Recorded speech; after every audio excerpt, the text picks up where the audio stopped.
सैया जन तो हरता सैया बुझ तो हरता भूले तो पैना सा भूले तो पैना सा भूले तो पैना सा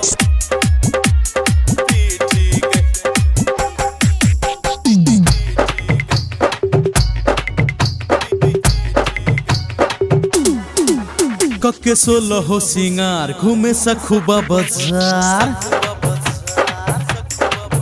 कके सोलह हो सिंगार घूमे तारापटी बाजार कके सोलह हो सिंगार घूमे ढल के बाजार कके सोलह हो सिंगार घूमे सखुबा बाजार देख छौरा सब मार छो सीटी गए सैया जन तो हरता सैया बुझ तो हरता भूले तो पैना सा पीठी गए सैया जन तो हरता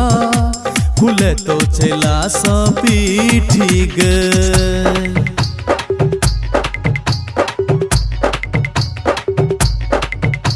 भूले तो पैना सा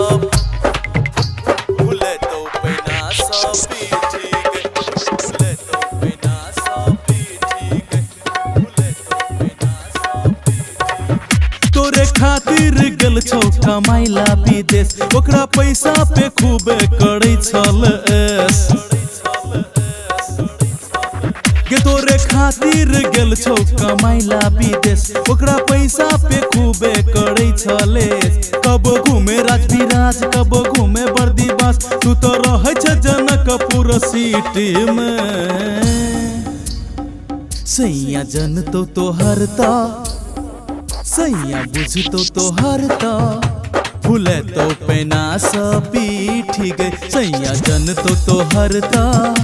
भूले तो पैना सा पीठी गए सैया जन तो हरता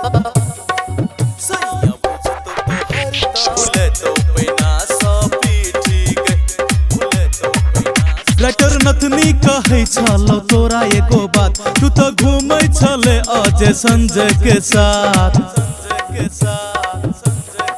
गे राइटर नथनी कहै छलौ तोरा एको बात तू तो घूमै छले अजय संजय के साथ मनोज के साथ सरोज के साथ धर्मेंद्रो खियाब छलौ लिट्टी गए